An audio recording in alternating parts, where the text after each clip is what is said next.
I've been working in the games industry here in Austin for 11 and a half years. Started in 2010 working for Disney Interactive, Junction Point Studios, working with Warren Spector.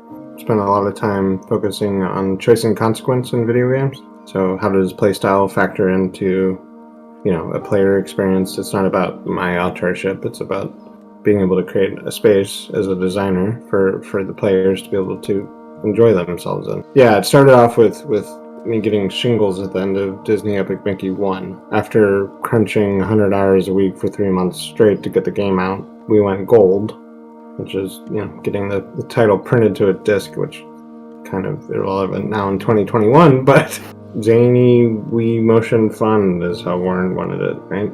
I think of him like a father figure now. So I really have inundated myself with that sort of philosophy, I guess, if you will, for how video games should be and could be. For Epic Mickey 2, but at the end of it, we did launch.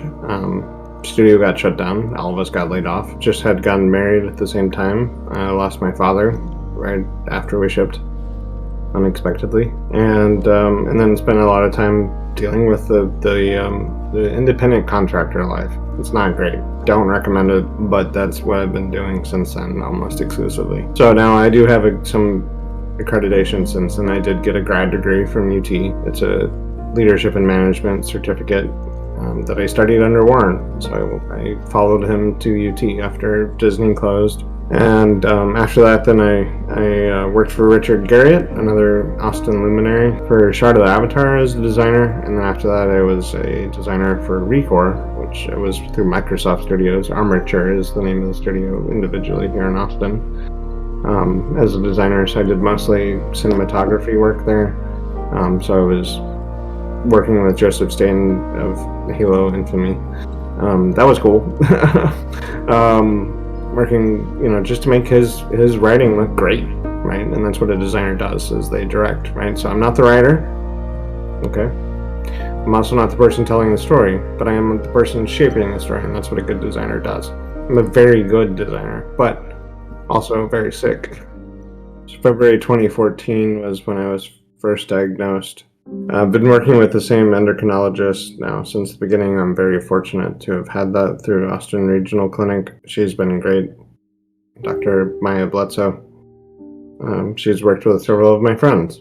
I didn't know that, obviously, when I was starting with her, but the issue that I'm, running into is more of insurance for this treatment that I've been getting since 2014, which has been an injection that I get once a month. And I came out of remission at the end of last year, so we restarted those injections. They're not exactly fun as far as side effects. They don't make me feel great, but it does reduce what is in my brain. So it's a thyroid-stimulating hormone pituitary secreting anedema, for a mouthful. Even in medical terms, they shorten it to TSH-OMA, which is a really, really rare form of a secreting pituitary anedema brain tumor. It's like right back there. So like when it was initially diagnosed, I was having what they call a goiter. So I had a large growth coming from my neck, but with injections that shrank.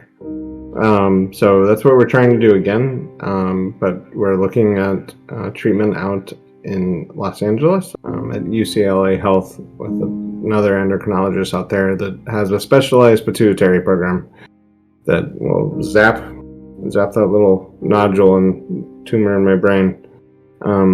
Little being in that it's causing a lot of problems, and has been, but is very small in size.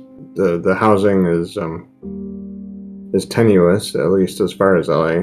There are options, but they're all subsidized. So alternatives to that are, of course, appreciated. But at this point, it's going to be a matter of me navigating with a social worker that'll be assigned to me from the hospital.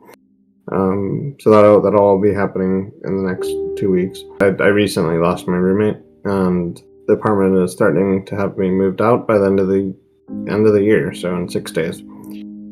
And what they're telling me is that my joint lease has been terminated with a move-out notice by my roommate without my consent. Yeah, the long and short, it's a disabled person that's getting kicked out of their apartment without their permission, 9 months ahead of their lease. So, objectively, that doesn't sound great. Experientially, like what I'm experiencing, if that's a word, is not great either. But I'm taking it in stride. So it's just another challenge, in far as I'm gonna get to where I need to get. I'm gonna keep moving forward. I don't give up here, but it's a hard sled to make it Christmas themed. I don't know. I still haven't even processed losing my sister at the beginning of that year. So I will tell you that, like, being in the COVID ICU is also not a great experience, especially at the beginning. It's the same hospital I was born in. It's the same hospital I almost died in. A lot of times people compliment me for being strong throughout this. I don't feel strong. A lot of times people have complimented me throughout my career for being positive. I don't feel very positive right now. To say that is a humbling experience. To even ask for help is a humbling experience. Fighting the medical healthcare system in Texas has been one of the most difficult challenges I've ever faced, and that's saying a lot considering the amount of video game problems that we've tackled. So this is an adjustment to make up for something that, well, no one should die from. And I would like to be here, and I would like to keep making video games. I think I have a lot to still give. I think the 11-year-old me that wanted to do this in the first place. What really matters is that the creatives are taken care of. And so I don't like that this is where the space I'm in is, or where it currently exists. But it is true, and so I'm humbly seeking your help again, and I'm sorry that it's still coming to this, but I don't know what else to do.